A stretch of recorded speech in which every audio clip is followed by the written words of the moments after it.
നാവ് കൃത്യമായി സൂക്ഷിക്കണം, കള്ളം പറഞ്ഞേക്കരുത്. ആര് ജയിക്കും ആര് തോൽക്കുമെന്നറിയാത്ത രീതിയിൽ നിങ്ങൾ ഓരോന്ന് പറയുമ്പോ എങ്ങനെയാണ് അതിനെ വിലയിരുത്തേണ്ടതെന്ന് ചിന്തിച്ചു നോക്കൂ. അത് തീരുമാനിക്കേണ്ട ഒരു സമയം പിന്നെ വരൂലേ?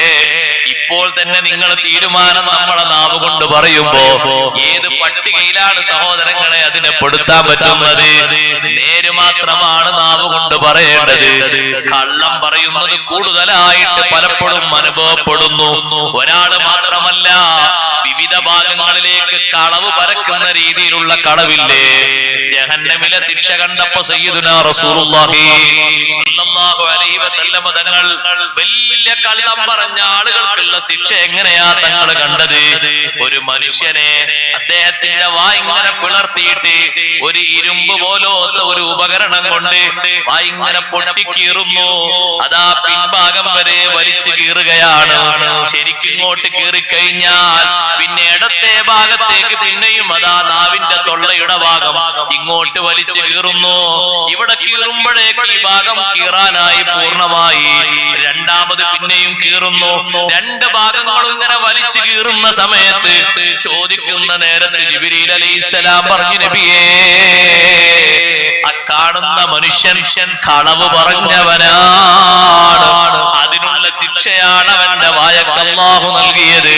നരകത്തിലേക്ക് മനുഷ്യനെ പ്രവേശിപ്പിക്കുന്ന രണ്ട് കാര്യങ്ങളിൽ ഒന്ന് അൽഫമോ, നാവാകുന്നു. ഗീബത്ത് സൂക്ഷിക്കണം, നമീമത്ത് സൂക്ഷിക്കണം.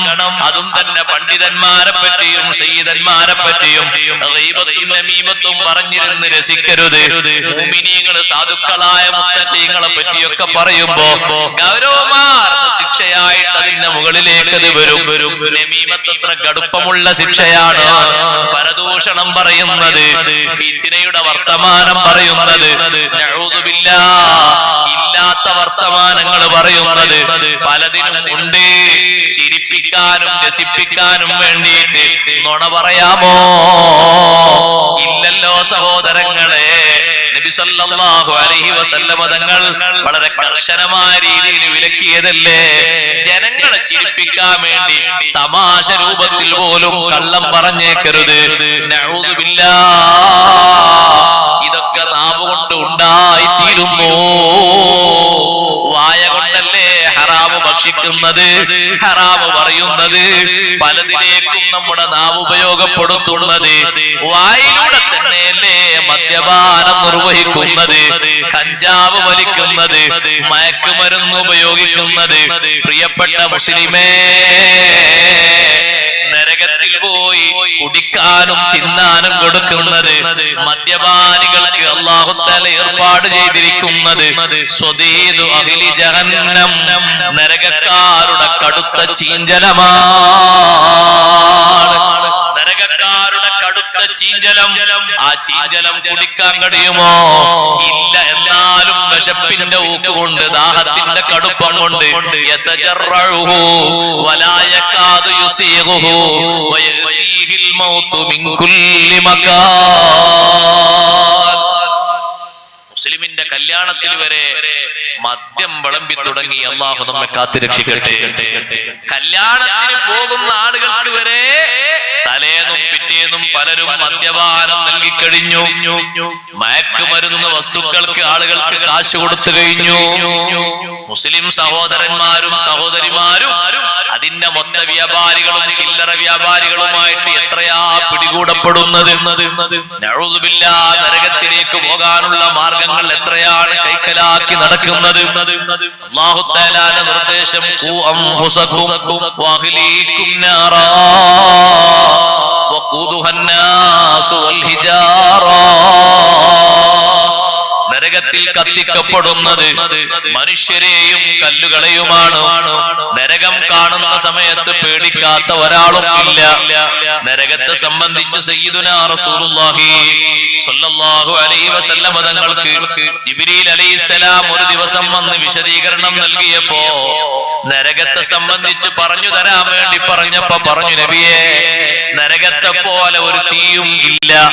അള്ളാഹു സംവിധാനിച്ചിരിക്കുന്ന ഏറ്റവും വലിയൊരു തീയാണ് നരകം. 1000 കൊല്ലം നരകത്തെ കത്തിച്ചു. അത് വെളുത്തു. പിന്നെയും 1000 കൊല്ലം കത്തിച്ചു. അങ്ങനെ ചുവന്നുപോയി. പിന്നെയും 1000 കൊല്ലം കത്തിച്ചു. നരകം കറുത്തിരുണ്ടുപോയി. ഇന്ന് നരകം കറുത്ത കളറിലാണ്. കാണുമ്പോ തോന്നും കനല് തീ കണലൊക്കെ ആറിക്കിടക്കാണ്. പക്ഷേ അതിന്റെ ചൂട് ഒരു നിലക്കും ക്ഷമിക്കൂല.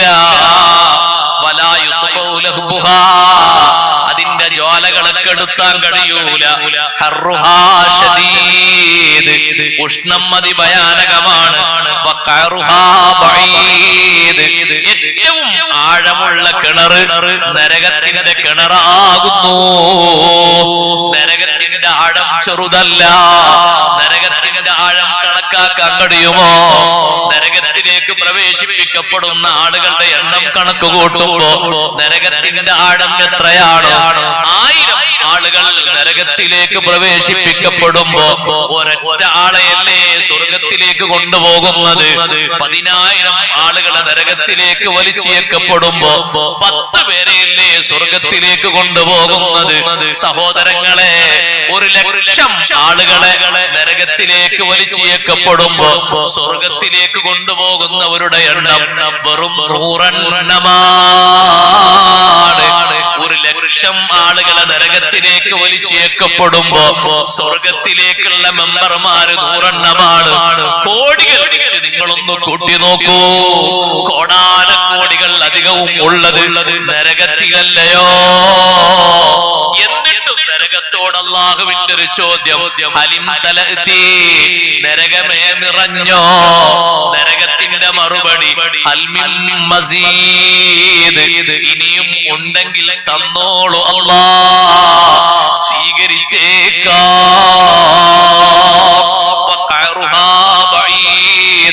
നരകത്തിന്റെ ആഴം അതിവിദൂരമാണ്. നമ്മുടെ സങ്കല്പങ്ങൾക്കൊന്നും ഒപ്പിക്കാൻ കഴിയില്ല. പിന്നെയും ജിബ്രീൽ അലൈഹിസ്സലാം പറയുന്നു, നബിയേ,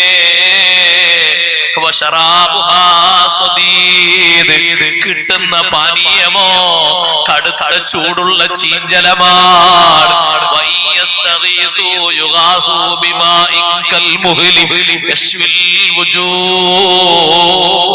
അടിനദാഹം കൊണ്ടൊന്ന് കുടിക്കട്ടെ എന്ന് കരുതിയിട്ട് പാനപാത്രം ചുണ്ടിലേക്ക് അടുപ്പിച്ച് വെച്ച് നോക്കുമ്പോ ചുണ്ട് ഉരുകിയിട്ട് പാത്രത്തിലേക്ക് വീഴുന്നു, മൂക്ക് ഉരുകിയിട്ട് പാത്രത്തിലേക്ക് വീഴുന്നു, കണ്ണ് ഉരുകിയിട്ട് പാത്രത്തിലേക്ക് വീഴുന്നു.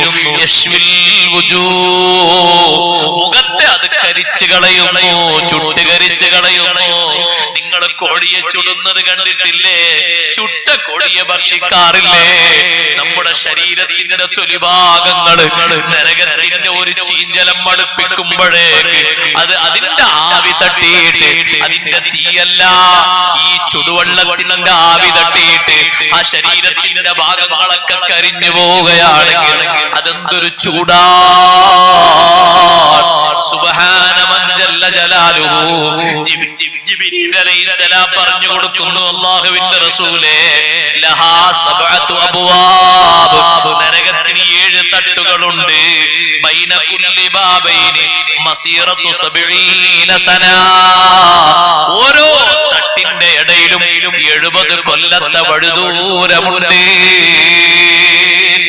7 തട്ടുകളായിട്ട് നരകം സംവിധാനിച്ചിട്ടുണ്ട്. ഖുർആനിൽ അല്ലാഹു പറഞ്ഞിട്ടുണ്ട്, ലഹാ സബ്അതു അബ്വാബ് ലികുല്ലി ബാബിൻ മിൻഹും ജുസ്ഉം മഖ്സൂം. ഓരോ തട്ടിലേക്കും ഓരോ നിശ്ചയിക്കപ്പെട്ട വിഭാഗക്കാരുണ്ട്. അല്ലാഹു നമ്മെ കാത്തു രക്ഷിക്കട്ടെ. പ്രിയപ്പെട്ട പെങ്ങളെ, നരകത്തിലേക്ക് പോകുന്ന നാവ് വേണ്ട, നരകത്തിലേക്ക് പോകുന്ന വസ്ത്രം വേണ്ട, നരകത്തിലേക്ക് പോകുന്ന ഭക്ഷണം വേണ്ട, നരകത്തിലേക്ക് പോകുന്ന രീതിയിലുള്ള വികാര വിചാരങ്ങളൊന്നും വേണ്ട. നരകത്തിൽ പ്രവേശിപ്പിക്കുന്ന രണ്ടാമത്തെ കാര്യം വൽ ഫർജു, സ്വകാര്യ അവയവമാണ്. സെക്സുകളല്ലേ നാട്ടിലധികം നടക്കുന്നത്. അതിനല്ലേ ആളുകൾക്ക് മോഹമുള്ളത്. അനാവശ്യ പ്രവർത്തനങ്ങളല്ലേ വർഷാവർഷം അധികരിച്ചു വരുന്നത്.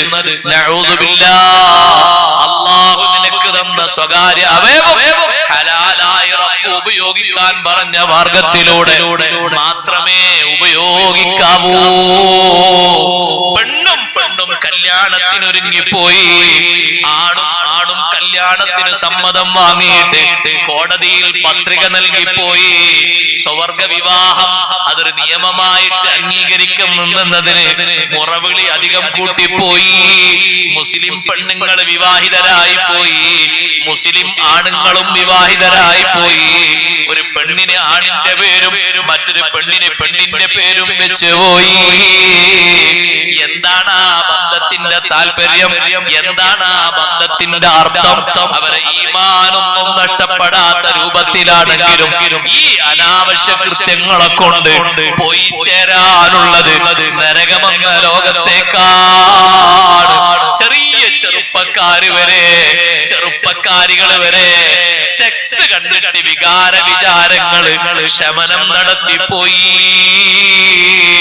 മൊബൈലിലൂടെയും ഉപകരണങ്ങളിലൂടെയും സെക്സ് കണ്ടിട്ട് സ്വന്തം ശരീരങ്ങളിലുള്ള അവിഹിത മാർഗങ്ങള് സ്വന്തത്തിലൂടെയും അല്ലാതെയും വികാര വിചാരങ്ങളെ ത്രസിപ്പിച്ചു പോയി. അനാവശ്യ രൂപത്തിലുള്ള സമ്പർക്കങ്ങള് യാത്രയിലും ടൂറിലും മറ്റു സന്ദർശന സ്ഥലങ്ങളിലും വാടക രൂപത്തിലും അല്ലാതെയും വർദ്ധിച്ചുപോയി. ജനങ്ങളെ നരകത്തിൽ കടത്തുന്ന അധിക കാര്യങ്ങളിൽ രണ്ടാമത്തെ കാര്യം എണ്ണി പറഞ്ഞപ്പോ സ്വകാര്യ അവയവമാണെന്ന് പറഞ്ഞപ്പോ അത് ചെറുതായി തോന്നണ്ട. അല്ലാഹു നമ്മെ കാത്തുരക്ഷിക്കട്ടെ. സ്വന്തം മക്കളെ പ്രായപൂർത്തിയെത്തിയവരാണെങ്കിലും കണ്ടാൽ ആഗ്രഹിക്കപ്പെടുന്നവരാണെങ്കിലും അന്യന്റെ കൂടെ ടൂറിന് വിടുന്ന ഉപ്പമാരെ ആ മക്കളെ നരകത്തിലേക്ക് വിടല്ല. നരകത്തിന്റെ വഴിക്കൊരു മാർഗം ഒരുക്കി കൊടുക്കല്ല. 9ാം ക്ലാസ്സുകാര് നമ്മുടെ നാട്ടിൽ ഗർഭിണിയായിട്ടുണ്ട്. ഒന്നല്ല രണ്ടല്ല പല സംഭവങ്ങളുണ്ട്. 10ാം ക്ലാസ്സുകാര് ഗർഭിണിയായി മാറിയിട്ടുണ്ട്. 11ാം ക്ലാസ്സുകാര് ഗർഭിണിയായി മാറിയിട്ടുണ്ട്. 12ാം ക്ലാസ്സുകാര് ഗർഭിണിയായി മാറിയിട്ടുണ്ട്.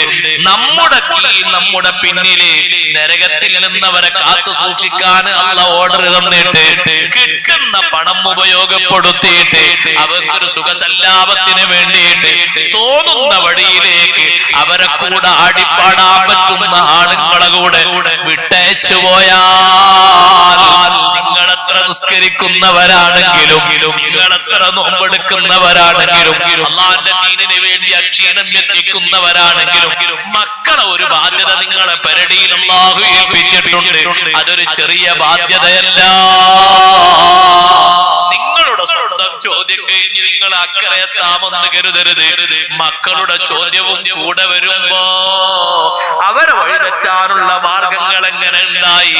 ഞാൻ ആദ്യമായി അല്ലാഹുവിന്റെ മുന്നിൽ വെച്ചൊരു കുട്ടി പറയുന്നത് എനിക്കൊരു വേശ്യാവൃത്തിക്ക് വഴിയൊരുക്കി തന്നത് ഈ നിൽക്കുന്ന ബാപ്പ തന്ന 10,000 ഉമ്മ തന്ന 5,000 അവരെന്നെ പറഞ്ഞയച്ച ടൂറിലാണ് ഞാൻ ആ സെക്സ് മണത്തതെന്ന് ഒരു മകള് പറയുമ്പോ, ഒരു മകന് പറയുമ്പോ നമുക്ക് രക്ഷപ്പെട്ട് സ്വർഗത്തിലെത്താമോ? അതിന് കഴിയുമോ സഹോദരാ? നെഞ്ചത്ത് കൈവച്ചൊന്ന് ആലോചിക്കണമെന്ന് വളരെ സാന്ദർഭികമായി ഞാനൊന്ന് ഓർമ്മപ്പെടുത്തുകയാണ്. നരകത്തിന്റെ 7 തട്ടുകൾ എണ്ണി പറയുമ്പോ ഒരു തട്ടും മറ്റൊരു തട്ടും തമ്മിലുള്ള അകലമൊന്ന് കൂട്ടി നോക്കൂ. 70 കൊല്ലത്തെ വൈദൂരമാ. മക്കയിൽ നിന്ന് ബൈത്തുൽ മഖ്ദിസിലേക്ക് ഏറ്റവും പുള്ളിങ് ഉള്ള വാഹനത്തിന് ഭൂമിയിലൂടെ പോയാല് ഒരൊറ്റ മാസം കൊണ്ട് മസ്ജിദുൽ അഖ്സയിലെത്തുമില്ലേ? ഇത് 1 കൊല്ലത്തെ വൈദൂരമല്ല, 2 കൊല്ലത്തെ വൈദൂരമല്ല, 70 കൊല്ലത്തെ വൈദൂരമാണ്. ബൈന കുല്ലി ബാബൈനി മസീറത്തു 70 സനാ. എത്രണ്ട് നരകത്തിന്റെ വിശാലത!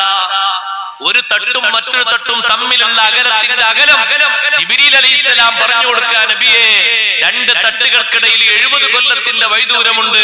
അല്ലാഹു നമ്മെ കാത്തു രക്ഷിക്കട്ടെ, അല്ലാഹു നമ്മെ കാത്തു രക്ഷിക്കട്ടെ, റഹ്മാനായ റബ്ബ് നമ്മെ കാത്തു രക്ഷിക്കട്ടെ. എന്നിട്ട് പറയുന്നു അല്ലാഹുവിന്റെ റസൂലിനോട്, കുല്ലു ബാബിൻ മിൻഹാ അശദ്ദു ഹർറം മിനൽ ആഖർ. ഓരോ തട്ടും മറ്റു തട്ടിനേക്കാളും ചൂട് കൂടിയതാണ്. വഅബ്വാബുഹാ ഹിയ മഖ്സൂജത്തുൻ മഫ്തൂഹാ.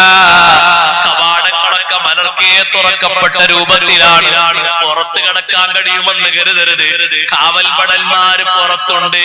അലൈഹാ മലായികത്തുൻ ഗിലാദുൻ ശിദാദ്. നല്ല മല്ലന്മാരായ കട്ടിയും ഗൗരവവും ആരോഗ്യവുമുള്ള മലക്കുകളാണ് ഓരോ വാതിലിന്റെ അടുത്തുള്ളത്. 19 മലക്കുകളാണ്. എന്തിനാ 19? ഒന്ന് പോരെ. കാരണം ഒരു മലക്കിന്റെ 2 ചുമലിന്റെ ഇടയിലുള്ള അകലം നബി സല്ലല്ലാഹു അലൈഹി വസല്ലം നിങ്ങൾ പറഞ്ഞത് എത്രയാ? 2 ചുമലിന്റെ ഇടയിലുള്ള അകലം തങ്ങൾ പറഞ്ഞത് എത്രയാ? മാ ബൈനൽ മശ്രിഖി വൽ മഗ്രിബ്. ഒരൊറ്റ മലക്കിന്റെ എന്തിനാ 19? ഒന്ന് പോരെ. ഒരൊറ്റ മലക്കിന്റെ ശരീരത്തിന്റെ വലുപ്പം പറഞ്ഞത്, 2 ചുമലിന്റെ ഇടയിലുള്ള അകലം പറഞ്ഞത് മാ ബൈനൽ മശ്രിഖി വൽ മഗ്രിബ്. മശ്രിഖ് മഗ്രിബിന്റെ ഇടയിലുള്ള അകലാണ് ഒരു മലക്കിന്റേത്. അങ്ങനത്തെ 19 പുറത്തു കിടക്കാൻ കഴിയോ? എങ്ങനെങ്കിലും ചുളിവിൽ പുറത്തു ചാടാൻ കഴിയോ? ഒരിക്കലും ചാടാൻ കഴിയൂല, പുറത്തു ചാടാൻ കഴിയൂല. മാർഗങ്ങൾ പലതും ചോദിച്ചു നോക്കും, കേണപേക്ഷിച്ച് നടത്തു നോക്കും. ഒരു ദിവസമെങ്കിലും ഒന്ന് ശിക്ഷ കുറച്ചു തരുമോ എന്ന് ചോദിക്കും. ഒരൊറ്റ ദിവസമെങ്കിലും, കുറെ വേണ്ട, ഒരൊറ്റ ദിവസമെങ്കിലും ശിക്ഷ ഒന്ന് ചുരുക്കി തരുമോ, ഒന്ന് കുറച്ചു തരുമോ കെഞ്ചി ചോദിക്കും നരകവാസികൾ. തിരിച്ചു മലക്കുകൾ ചോദിക്കുന്നത് അലം തകു തഅതീകും റസൂലുകും ബിൽ ബയ്യിനാത്ത്. മുർസലീങ്ങൾ ദൂതന്മാർ നരകമുണ്ടെന്നും നരകത്തിലേക്ക് പോകരുതെന്നും തെളിവുകളുമായിട്ട് നിങ്ങളെ സമീപിച്ചില്ലായിരുന്നോ? ഖാലൂ ബലാ. നരകക്കാര് പറയും, അതെ ഞങ്ങളോട് പറഞ്ഞിരുന്നു, ഞങ്ങളെ ഉണർത്തിയിരുന്നു, പക്ഷേ ഞങ്ങളെ അനുസരിച്ചില്ല. ഓരോ തട്ടും മറ്റു തട്ടിനേക്കാൾ ചൂട് കൂടിയതാ. ഓരോ തട്ടും മറ്റു തട്ടിനേക്കാളും ദുർഗന്ധം കൂടിയതാണ്. ജിബ്രീൽ അലൈഹിസ്സലാം പറയുന്നു, അല്ലാഹുവിന്റെ റസൂലേ, ഫൈദം തഹൂ ഇലാ അവ്വലിൽ അബ്വാബി. ആദ്യത്തെ ഗേറ്റിലേക്ക്, ആദ്യത്തെ തട്ടിലേക്ക് ജനങ്ങൾ എത്തിക്കഴിഞ്ഞാൽ തലഖതുഹുമുസ് സബാനിയതു ബിസ്സലാസിലി. അതേ സബാനിയത്തായ മലക്കുകൾ ചെങ്ങല കൊണ്ട് അവരെ ആവരണമണിയിച്ചു കഴിഞ്ഞു. ഇവിടെ പോലീസുകാരൻ കയ്യിന് മുറുക്കുന്ന ചെങ്ങല പോലെയല്ല, ലോക്കപ്പിലിടുന്ന ചെങ്ങല പോലെയല്ല.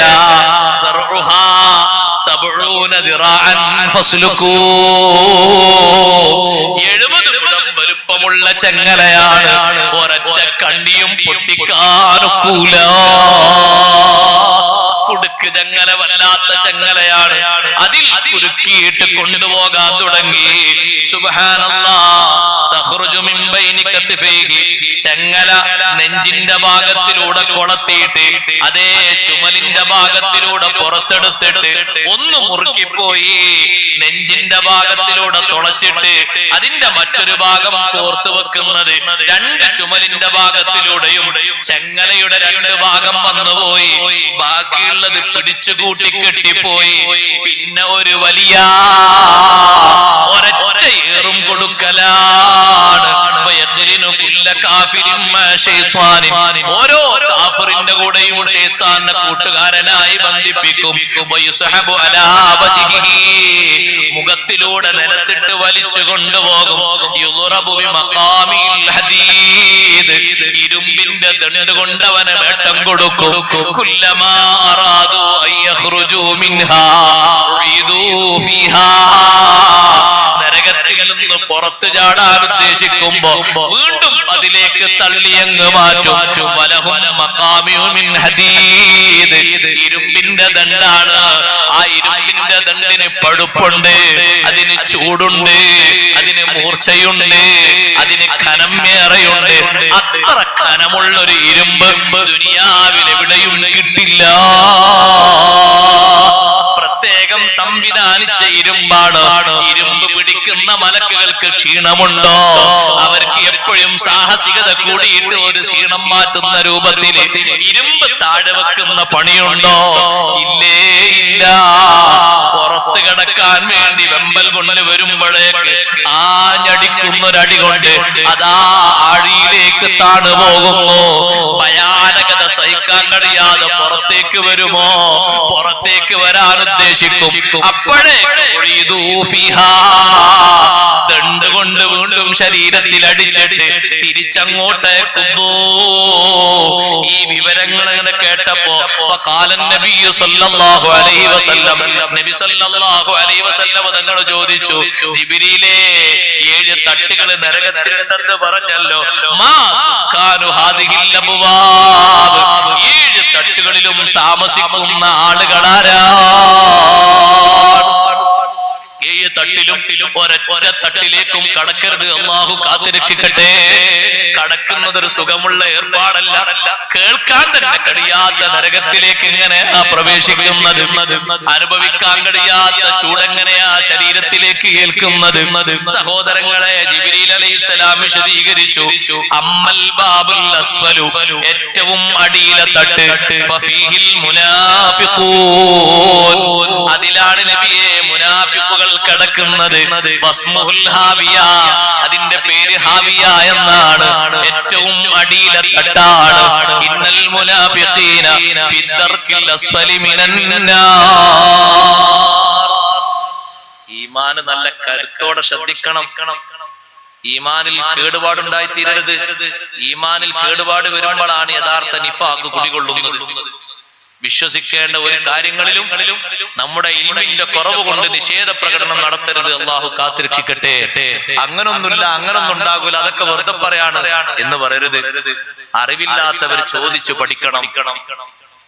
ഈ ഭയാനകതകളൊക്കെ പറയുമ്പോ ഇതാരാണ് ഈ ഹദീസ് നമുക്ക് പഠിപ്പിച്ചിരുന്നത്? സയ്യിദുനാ റസൂലുള്ളാഹി സ്വല്ലല്ലാഹു അലൈഹി വസല്ലം തങ്ങൾ പറഞ്ഞോ, നമ്മളത് വിശ്വസിച്ചു. നമ്മുടെ യുക്തിക്ക് പറ്റുന്നതാണെങ്കിൽ വിശ്വസിച്ചു എന്നല്ല. അതിന് വിശ്വാസം ഒന്നും അറിയില്ല. നമ്മളെ ബുദ്ധിക്കാരെ ബുദ്ധി എന്ത് ബുദ്ധിയുള്ളത്? ഒരായത്ത് പോലും കാണാതെ പഠിക്കാൻ കഴിയാത്ത ബുദ്ധിയാ നിന്റെ ബുദ്ധി. അതൊക്കെ ബുദ്ധി എന്ന് പറയും. ഒരു ഖുർആനിലെ ആയത്ത് ഒരു അരപ്പേജ് പോലും കാണാതെ പഠിക്കാൻ ബുദ്ധി ഇല്ലാത്ത ബുദ്ധിക്ക് എന്ത് ബുദ്ധി എന്നാ പറയാ? എന്നിട്ട് ഇതാ നമ്മളെ ബുദ്ധിക്ക് യോജിക്കൂലാറുള്ളത്. ഒരു ബുദ്ധി അറിയാൻ ബുദ്ധി വേണ്ടേ? വലിയ ബുദ്ധിമാന്മാരൊക്കെ സമ്മതിച്ചെങ്കിൽ സമ്മതിച്ചാ പോരെ ഈ അല്പബുദ്ധികൾക്ക്? വലിയ ബുദ്ധിമാന്മാരൊക്കെ കഴിഞ്ഞു പോയില്ലേ? 10 ലക്ഷം ഹദീദ് പഠിച്ചവർ, 15 ലക്ഷം ഹദീദ് പഠിച്ചവർ, 1 ലക്ഷം ഹദീദ് പഠിച്ചവർ, എത്ര ബുദ്ധിമാന്മാർ കഴിഞ്ഞു പോയി. അവരൊക്കെ അംഗീകരിച്ച വിഷയ അല്പജ്ഞാനികളായ അല്പബുദ്ധികളായ നമ്മൾ ചോദ്യം ചെയ്യാൻ നിൽക്കുന്നത് നമ്മളെ ഭാഗ്യക്കേട് എന്നല്ലാതെ എന്ത് പറയാനാ സഹോദരങ്ങളെ? നമുക്ക് ഏറ്റവും വേണ്ടത് അംഗീകാരമാണ്. ഇത് നമ്മെ പഠിപ്പിച്ചിരുന്നത് സയ്യിദുനാ റസൂലുള്ളാഹി സ്വല്ലല്ലാഹു അലൈഹി വസല്ലം തങ്ങളുടെ ഹദീസാണ് ഉദ്ധരിക്കുന്നത്, വെറും വാക്കല്ല. തങ്ങൾ ചോദിച്ചപ്പോ ആദ്യമായി പറഞ്ഞത് മുനാഫിഖുകളെയാണ്.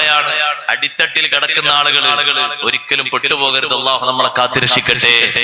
ഈമാൻ ഊട്ടി ഉറപ്പിക്കണം. എന്തെങ്കിലും ഒരു സന്ദേഹം ഏതെങ്കിലും ഒരു വിഷയത്തിൽ നാം പെടുത്താൽ ബന്ധപ്പെട്ട ഉസ്താദുമാരോട് പണ്ഡിതന്മാരോട് ചോദിച്ച് തിരുത്തിയിട്ട് ഈമാൻ റെഡിയാക്കണം.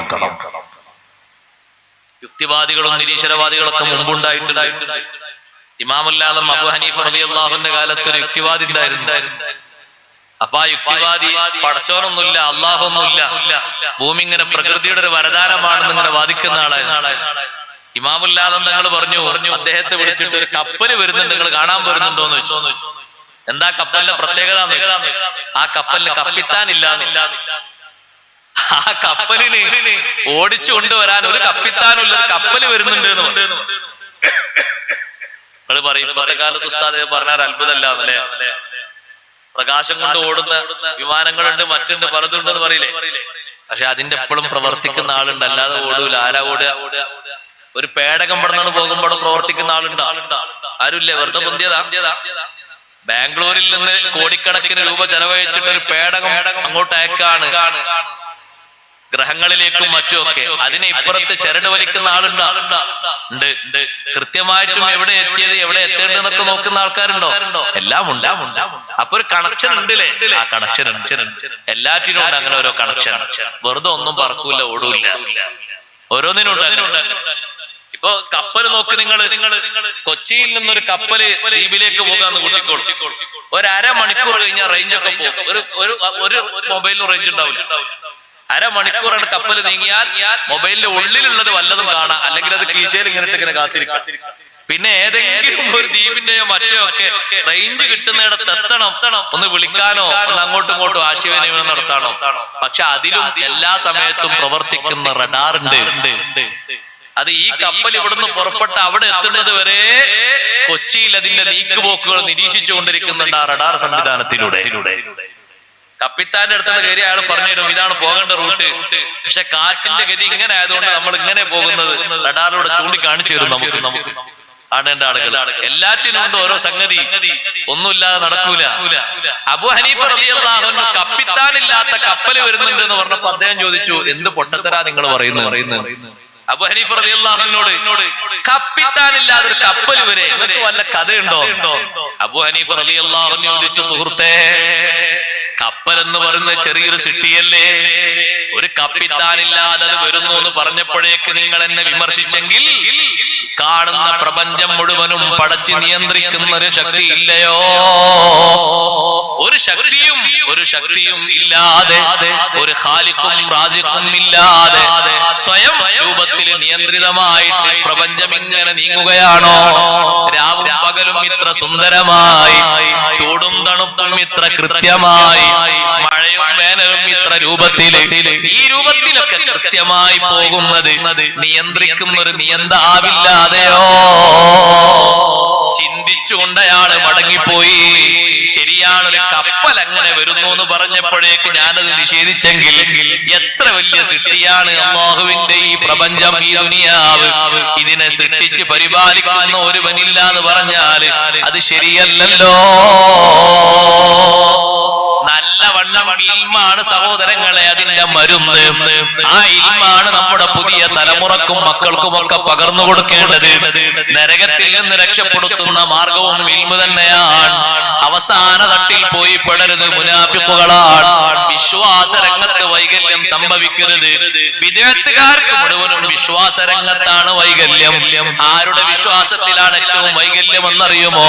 സയ്യിദുനാ മുഹമ്മദുർ റസൂലുള്ളാഹി സ്വല്ലല്ലാഹു അലൈഹി വസല്ലം തങ്ങളെ വിശ്വസിക്കേണ്ടതുപോലെ വിശ്വസിക്കണം. തങ്ങൾ പറഞ്ഞ വാക്കുകളെ എതിർക്കരുത്, അവിടുത്തെ പ്രസ്താവനകളെ നിരാകരിക്കരുത്, ബഹുമാനങ്ങളെ ഇടിച്ചു താഴ്ത്തരുത്. ആ രൂപത്തിൽ വിശ്വാസക്കുറവ് വിദ്യാർത്ഥികാർക്കുണ്ട്. അതിലേറ്റവും ശക്തമായ രൂപത്തിൽ കുറവുള്ളത് ബഹുഭൂരിപക്ഷം വിദ്യാർത്ഥിന്റെ സംഘങ്ങൾ കൂടി വരുന്ന ശീഇയ്യത്തിനാണ്, ഷിയാക്കൾക്കാണ്. ലോകത്ത് അവരിൽ വിശ്വസിക്കുന്ന ആളുകളെ കൂട്ടത്തില് നബി സല്ലല്ലാഹു അലൈഹി വസല്ലം തങ്ങളുടെ നുബുവത്തിനെ, റിസാലത്തിനെ ചോദ്യം ചെയ്യുന്ന കക്ഷികളുണ്ട്. യഥാർത്ഥത്തിൽ നബിയാകേണ്ടത് അലി റളിയല്ലാഹു അൻഹു ആണ്, മാറിപ്പോയതാണ് പറയുന്ന കൂട്ടരുണ്ട്. അല്ലാഹു കാത്തുരക്ഷിക്കട്ടെ. അവരും പള്ളിയിൽ വാങ്ങോട്ട് നിസ്കരിക്കാൻ വരുന്നുണ്ട്. പക്ഷെ അവരെ ബാങ്കിൽ ചെറിയൊരു മാറ്റം ഉണ്ടെന്ന് മാത്രം. നമ്മുടെ നാട്ടിലൊക്കെ അഷ്ഹദു അല്ലാ ഇലാഹ ഇല്ലല്ലാഹ് എന്ന് പറയുമ്പോ പിന്നെ അഷ്ഹദു അന്ന മുഹമ്മദ് റസൂലുള്ളാഹ് എന്നാണ്. അവർ അഷ്ഹദു അന്ന അലി വലിയുള്ളാഹ് എന്നും ചില സ്ഥലത്ത് അഷ്ഹദു അന്ന അലി റസൂലുള്ളാഹ് എന്നും നിസ്കരിക്കുന്നു. 5 വക്ത് നിസ്കാരം. അതുകൊണ്ട് മാത്രം കാര്യമായ ഈമാനാണ് ശരിയായ. അതിന് വല്ല കുഴപ്പവും പറ്റിയാൽ അടിത്തട്ടിലാണ് പോയി കടവേണ്ടത്. മുനാഫിക്കുകളാണത്. ബഹുഭൂരിപക്ഷം മുനാഫിക്കുകൾ നബി സല്ലല്ലാഹു അലൈഹി വസല്ലം കാലത്ത് എത്ര ഉണ്ടായിരുന്നു? ഒരുപാട് മുനാഫിക്കുകൾ ഉണ്ടായിരുന്നു. അല്ലാഹു നമ്മെ കാത്തുരക്ഷിക്കട്ടെ. അടിത്തട്ട് കഴിഞ്ഞ് തൊട്ടടുത്ത തട്ട് ഫീഹിൽ മുശ്രികൂൻ, അതിലാണ് മുശ്രിക്കുകൾ ഉള്ളത്, ബഹുദൈവാരാധകർ. വസ്മുഹുൽ ജഹീം, അതിന്റെ പേരാണ് ജഹീം എന്നത്. മൂന്നാമത്തെ തട്ട് ഫീഹി സ്വാബിഊൻ, അതിലാണ് സ്വാബിഊൻ എന്നൊരു വിഭാഗം. മൂസാ നബി അലൈഹിസ്സലാമിന്റെ കാലത്താണ് അവർ അധികവും ഉണ്ടായിരുന്നത്. തൗറാത്തിൽ പകുതി വിശ്വാസം, ഫുള്ള് വിശ്വാസമല്ല. അതുപോലെ തന്നെ പൂർവ്വ ഗ്രന്ഥങ്ങളിൽ പല വിഷയങ്ങളും മാറ്റിമറിച്ച് വിശ്വസിച്ചവർ, ശരിക്കാ വാക്കിന് മതം മാറിയവരെന്നർത്ഥം വെക്കും. തൗറാത്തും മൂസാ നബിയും ഒക്കെ ഭാഗികമായ വിശ്വാസമേ ഉള്ളൂ, പൂർണ്ണമായ വിശ്വാസം അക്കൂട്ടർക്കില്ല. അവരും നരകത്തിൽ പോയി കിടക്കുന്നവരാണ്. ആ നരകത്തിന്റെ പേരാണ് സഖർ എന്നത്. നാലാമത്തത് താഴ്ഭാഗത്തു നിന്ന് മുകളിലേക്കാണ് എണ്ണുന്നത്. ഫീഹിൽ മജൂസ്, അതിലാണ് മജൂസികൾ ഉള്ളത്, തീയാരാധകരുള്ളത്. വസ്മുഹു ലളാ, അതിന്റെ പേരാണ് ലളാ എന്നത്. വൽ ഖാമിസു, അഞ്ചാമത്തത് ഫീഹിൽ യഹൂദ്, അതിലാണ് ജൂതന്മാരുള്ളത്. വസ്മുഹുൽ ഹുതമാ, അതിന്റെ പേരാണ് ഹുതമാ എന്നത്. വസ്സാദിസു, ആറാമത്തെ തട്ട് ഫീഹിൻ നസ്വാറാ, അതിലാണ് ക്രിസ്ത്യാനികളുള്ളത്, ക്രൈസ്തവർ. വസ്മുഹുസ് സഈർ, അതിന്റെ പേരാണ് സഈർ എന്നത്. മുകളിലുള്ള തട്ടില്ലയോ, താഴ്ഭാഗത്തു നിന്ന് മുകളിലേക്ക് എണ്ണുമ്പോ ഏഴാമത്തത് തായെന്നാണ് എണ്ണി വന്നത്. ഏറ്റവും മുകളിൽ ഏഴാമത്തേനെ സംബന്ധിച്ച് ജിബ്രീൽ അലൈഹിസ്സലാം കുറച്ചു നേരം മൗനം പാലിച്ചപ്പോ എന്താ ജിബ്രീലേ അത് പറയാത്തത്?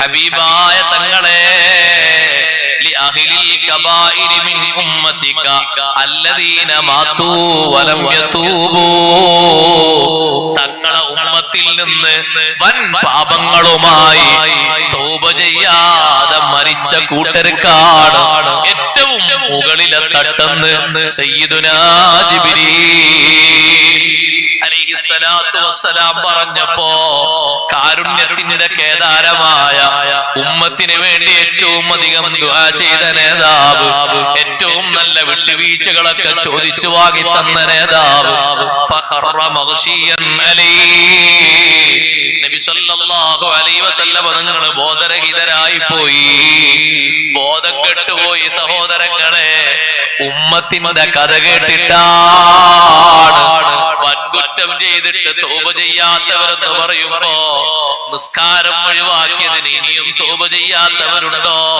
നിസ്കാരം ഒഴിവാക്കിയത് വീട്ടിയാൽ മാത്രം പോരല്ലോ, തൗബ ചെയ്യണം. കാര്യകാരണമില്ലാതെ നിസ്കാരം പിന്തിച്ചവർ നിസ്കരിക്കണം, തൗബ ചെയ്യണം. കാര്യകാരണമില്ലാതെ നിസ്കാരം പിന്തിക്കുന്നത് വൻകുറ്റങ്ങളിൽ ഒന്നാണ്. വൻകുറ്റങ്ങൾ ഒന്നല്ല, ധാരാളമുണ്ട്. ഏതെങ്കിലും ഒന്ന് സംഭവിച്ചു പോയോ, തൗബ ചെയ്യാതെ നീ അങ്ങനെ മുന്നോട്ട് പോകരുത്. അള്ളാഹുവിനോട് ഖേദപൂർവം നീ മാപ്പ് ചോദിക്കണം. ആ വിഷയത്തിലേക്ക് പിന്നെ പോകില്ലാതെ തീരുമാനമെടുക്കണം. ജീവിതത്തെ നിയന്ത്രിച്ച് മുന്നോട്ട് കൊണ്ടുപോകണം. നിന്റെ മനസ്സിന്റെ ഉള്ളിൽ നിന്ന് വരുന്ന ഖേദപൂർവമുള്ള തൗബയില്ലേ, യജമാനനായ റബ്ബ് സ്വീകരിക്കും. ആ പാപക്കറ അല്ലാഹു പുറത്തു തന്നാൽ രക്ഷപ്പെട്ടു പോകാം. വൻകുറ്റം ചെയ്തവർ കാണാ തട്ടെന്ന് പറഞ്ഞപ്പോ നബി സല്ലല്ലാഹു അലൈഹി വസല്ലം തങ്ങളുടെ സ്നേഹം കണ്ടില്ലേ? ഉമ്മത്തിനെ ആലോചിച്ച് തങ്ങൾക്ക് ബോധം കിട്ടപ്പോ, ബോധം തെളിഞ്ഞപ്പോ ജിബ്രീൽ അലൈഹിസ്സലാമിനോട് പറഞ്ഞു, ജിബ്രീലേ, അദ്മത്തു മുസീബത്തി വഷ്തദ്ദ ഹുസ്നി, എന്റെ ദുഃഖം കഠിനമായി പോയി. അവയദ്ഖുലു അഹദും മിൻ ഉമ്മത്തി അന്നാർ, എന്റെ ഉമ്മത്തിൽപ്പെട്ട ആളുകൾ, എന്നെ വിശ്വസിച്ച ആളുകൾ, അള്ളാഹുവിനെ വിശ്വസിച്ച ആളുകൾ, അവരിൽ നിന്ന് വല്ലവരും നരകത്തിൽ പ്രവേശിക്കുമോ ജിബ്രീലേ? അതേ നബിയേ, തസൂഖുഹുൽ മലായികത്തു ഇലന്നാർ, മലക്കുകൾ അവരെ നരകത്തിലേക്ക് തെളിച്ചു കൊണ്ടുപോകും. വലാ തസ്വദ്ദു വുജൂഹുഹും, അവരെ മുഖം കരിവാളിക്കൂല. പക്ഷേ അവരും നരകത്തിലെത്തിച്ചേരും, നരകത്തിന്റെ തീക്ഷ്ണത അനുഭവിക്കും. എങ്ങനെയാണ് മലക്കുകൾ അവരെ കൊണ്ടുപോകുന്നത്? നബി സല്ലല്ലാഹു അലൈഹി വസല്ലം തങ്ങൾ ചോദിച്ചപ്പോ ജിബ്രീൽ അലൈഹിസ്സലാമിന്റെ മറുപടി, അമ്മർ റിജാലു ഫബില്ലിഹാ, പുരുഷന്മാരെ താടി പിടിച്ചുകൊണ്ട് നരകത്തിലേക്ക് കൊണ്ടുപോകുന്നു. അവിന്നവാസി, അല്ലെങ്കിൽ മൂർദാവ് പിടിച്ചുകൊണ്ട് നരകത്തിലേക്ക് കൊണ്ടുപോകുന്നു. വഅമ്മന്നിസാ, സ്ത്രീകളെ കൊണ്ടുപോകുന്നത് ഫബിദ്ദവാഇബി വന്നവാസി, നീളമുള്ള തലയിലെ മുടിയില്ലേ, അതിൽ നീണ്ടു നിൽക്കുന്ന മുടിയും മൂർദാവും പിടിച്ച് നരകത്തിലേക്ക് കൊണ്ടുപോകുന്നു. സുബ്ഹാനല്ലാഹ്, അവര് നരകത്തിലേക്ക് എത്തുന്ന സമയത്ത് മാലിക് അലൈഹിസ്സലാം മലക്കുകളോട് ചോദിക്കും, ആരാണ് ഈ കൂട്ടര്? മലക്കുകൾ പറയും, ഹൗലാഇ മിൻ ഉമ്മത്തി മുഹമ്മദിൻ സ്വല്ലല്ലാഹു അലൈഹി വസല്ലം, ഇവരിൽ സല്ലല്ലാഹു അലൈഹി വസല്ലം തങ്ങളുടെ ഉമ്മത്തിൽപ്പെട്ട ആളുകളാണ്. മാലിക് അലൈഹിസ്സലാം അവരോട് ചോദിക്കും, അമാലക്കും ഫിൽ ഖുർആനി സജ്റൻ അനിൽ മആസി, ഖുർആനിൽ നിന്ന് നിങ്ങൾക്ക് വാണിംഗ് വന്നില്ലയോ? കുറ്റകൃത്യങ്ങൾ ഒന്നും ചെയ്യരുത് എന്ന വാണിംഗ് ഖുർആനിലൂടെ വന്നിട്ടില്ലയോ? അവര് പറയും, അതേ വന്നിരുന്നു, പക്ഷേ ഞങ്ങളത് സ്വീകരിച്ചു പോയില്ല. വീണ്ടും തെറ്റുകുറ്റങ്ങളിലേക്ക് ഞങ്ങൾ നീങ്ങിപ്പോയി. സുബ്ഹാനല്ലാഹ്.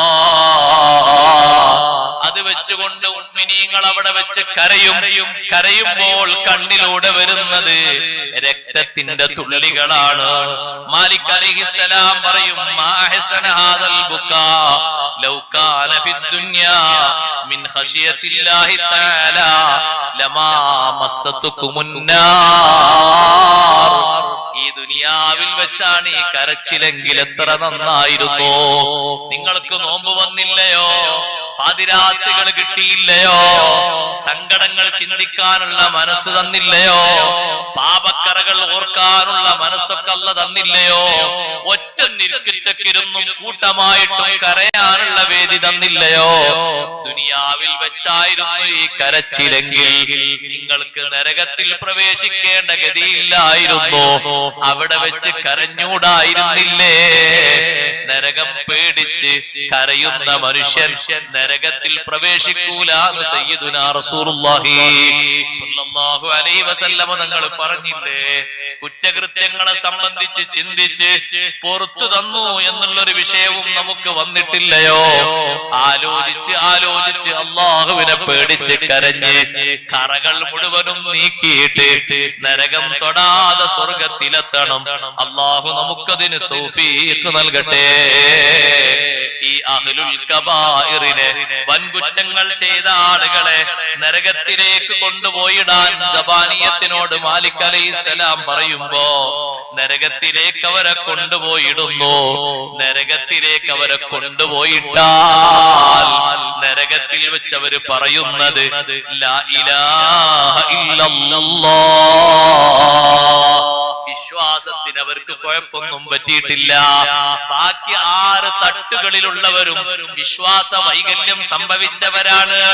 നല്ല നിലക്ക് വിശ്വസിക്കാനുള്ള ഒരുപാട് ചാൻസ് കിട്ടിയിട്ടും വിശ്വാസത്തിൽ മാലിന്യവും മായവും ചേർത്തവരാണ് ഏറ്റവും അടിത്തട്ടിലുള്ളവര്. ബാക്കി തട്ടുകളിലൊക്കെ ഉള്ളവര് വിശ്വാസ രംഗത്ത് വൈകല്യം പറ്റിയവരല്ലേ? ഒന്നാമത്തെ തട്ടിലുള്ള ആളുകള് മുകളിൽ നിന്ന് എന്നുമ്പോ ഒന്നാമത്തെ തട്ടിലുള്ളവര് വിശ്വാസ രംഗത്തൊരു കുഴപ്പവുമില്ല, പക്ഷേ കർമ്മരംഗത്ത് വൈകല്യം സംഭവിച്ചവരാണ്. അവരൊന്ന് ലാ ഇലാഹ ഇല്ലല്ലാഹ് എന്ന് ചൊല്ലുമ്പോ സുബ്ഹാനല്ലാഹ് തീ മാറി നിൽക്കുകയാണ്.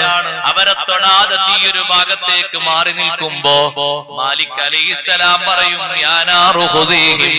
തീനോട് പറയും, നരകത്തോട് പറയും, അവരെ പിടിക്കാൻ വേണ്ടി പറയും. ഫമിൻഹും മൻ തഖുദുഹു ഇലാ ഖദമിഹി.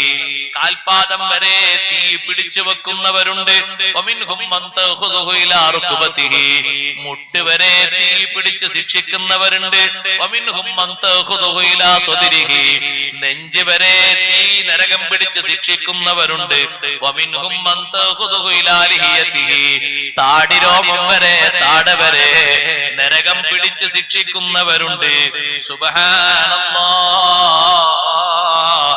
നരകത്തിലേക്ക് അവരെ വിധി ചെയ്തിട്ട് നരകം പിടിച്ചിട്ട് അവരെ ശിക്ഷിക്കുമ്പോ നരകത്തിൽ വെച്ച് മുഅ്മിനീങ്ങൾ അല്ലാഹുവിനെ വിളിക്കുന്നുണ്ട്, യാ ഹന്നാനു യാ മന്നാനു യാ ദൽ ജലാലി വൽ ഇക്റാം ലാ ഇലാഹ ഇല്ലാ അൻത.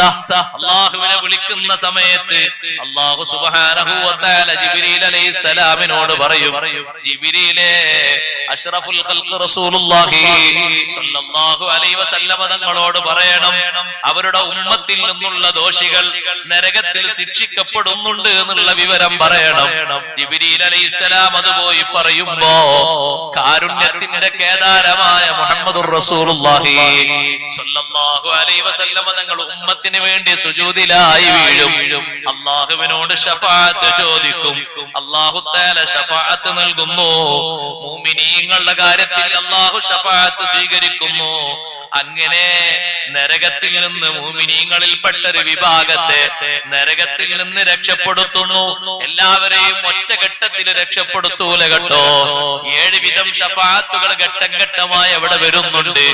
അവസാനത്തെ ശഫാഅത്ത് അർഹമുർ റഹീമീനായ അല്ലാഹു സുബ്ഹാനഹു വ തആല നേരിട്ടൊരു വിഭാഗത്തെ ക്ലീനാക്കലോടെ ഒന്നാമത്തെ തട്ട് കാലിയാകുമെന്ന് മുഹമ്മദുർ റസൂലുള്ളാഹ്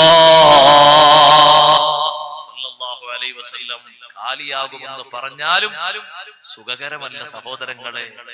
അനുഭവിക്കുന്ന ചൂട് ശരീരത്തിലേക്ക് വരുമ്പോൾ നമുക്കതിന്റെ രസവും അതിന്റെ ചൂടും ശരിക്കും ഓർക്കാൻ കഴിയും. അല്ലാഹു കാത്തുരക്ഷിക്കട്ടെ. ഒന്നാമത്തെ തട്ടിൽ നിന്ന് ഘട്ടം ഘട്ടമായിട്ട് മുഅ്മിനീങ്ങൾ ഇങ്ങനെ പുറത്തിറങ്ങുമ്പോ ബാക്കിയുള്ള തട്ടിലെ ആളുകൾ ഇതൊക്കെ കാണുമ്പോ അവർ പറയും, യാ ലൈതനാ കുന്നാ ഉസാതം മിനൽ മുസ്ലിമീൻ. മുസ്ലിംകളിൽപ്പെട്ട ദോഷിയെങ്കിലും ആയാൽ നമുക്ക് എത്ര നന്നായിരുന്നു. അവരതാ ഓരോരുത്തരായിട്ട് ഓരോ കൂട്ടമായിട്ട് കൊണ്ടുപോകുന്നു. നമ്മളാരും കൊണ്ടുപോകാനില്ലല്ലോ, നമുക്കാരും ശഫാഅത്തിനില്ലല്ലോ, രക്ഷപ്പെടുത്താൻ ആരും വരുന്നില്ലല്ലോ. ബാക്കി 6 തട്ടിലെ ആളുകളും പറയും, യാ ലൈതനാ കുന്നാ മിൻ ഉസാത്തിൽ മുസ്ലിമീൻ. മുസ്ലിംകളെ കൂട്ടത്തിൽപ്പെട്ട ദോഷികളിലെങ്കിലും പെട്ടിരുന്നുവെങ്കിൽ എത്ര നന്നായിരുന്നു. ആ നരകത്തിലേക്ക് പോകുന്ന ഒരു പ്രവർത്തനവും ഒരു സമ്പാദ്യവും ഒരു രൂപവും ഭാവവും ഒന്നും സ്വീകരിക്കാതെ നരകത്തിൽ നിന്ന് മുക്തമാകുന്ന രൂപത്തിലുള്ള പ്രവർത്തനങ്ങൾ നന്നായി പ്രവർത്തിക്കുക. നിസ്കാരങ്ങൾ ബാധ്യതയുള്ളതൊക്കെ വീട്ടുക. നരകത്തെ ആലോചിച്ച് പേടിച്ച് കരയുക. ആയിഷ ബീവി റളിയല്ലാഹു അൻഹ കരഞ്ഞിട്ടുണ്ട്. ഉമ്മമാരെ, നബി സല്ലല്ലാഹു അലൈഹി വസല്ലം വീട്ടിലേക്ക് വരുമ്പോ ഖുർആൻ ഓതിയിരിക്കുന്ന ആയിഷ റളിയല്ലാഹു അൻഹ കരയുമ്പോ എന്തിനാ കരയുന്നത് എന്ന് ചോദിച്ചപ്പോ മഹദി പറഞ്ഞു, നരകം ആലോചിച്ച് കരഞ്ഞുപോയി നബിയേ. നരകത്തിന്റെ ഭയാനക വലുതാണ്. ആയിഷ റളിയല്ലാഹു അൻഹ കരഞ്ഞെങ്കിൽ, ശാഫി ഇമാം റളിയല്ലാഹു അൻഹു നരകം പേടിച്ച് കരഞ്ഞെങ്കിൽ, രാത്രി മുതൽ സുബ്ഹി വരെ താടിയും പിടിച്ച് ഇമാമുൽ ആലം അബൂ ഹനീഫ റളിയല്ലാഹു അൻഹു നരകത്തിൽ നിന്ന് കാവൽ ചോദിച്ചു കരഞ്ഞെങ്കിൽ, മുഅ്മിനീങ്ങളെ നരകത്തെ പറ്റി പേടിക്കുകയും നരകത്തിൽ നിന്ന് നമ്മുടെ ശരീരത്തെ മോചിപ്പിക്കുകയും നമ്മുടെ കുടുംബത്തെ രക്ഷപ്പെടുത്തിയെടുക്കുകയും ദുനിയാവ് സുഖലോലുപതയ്ക്ക് വേണ്ടിയുള്ള കേന്ദ്രമായി കാണാതെ ആഖിറത്തിലേക്ക് ഒരുങ്ങാനുള്ള ചെറിയൊരു ചാൻസ് അല്ലാഹു ഒരുക്കി തന്നതാണ് ദുനിയാവെന്ന് ചിന്തിച്ച് സ്വർഗം കിട്ടാനുള്ള അമലുകൾ നന്നായി ചെയ്ത് സ്വർഗത്തിലേക്ക് പോകാൻ ഭാഗ്യമുള്ള ആളുകളായി മാറിയിട്ട് കഴിവിന്റെ പരമാവധി നല്ല നിലക്ക് തഖ്വയാർജിച്ച് ജീവിക്കണം. അല്ലാഹു നമുക്കതിന് തൗഫീഖ് നൽകുമാറാകട്ടെ.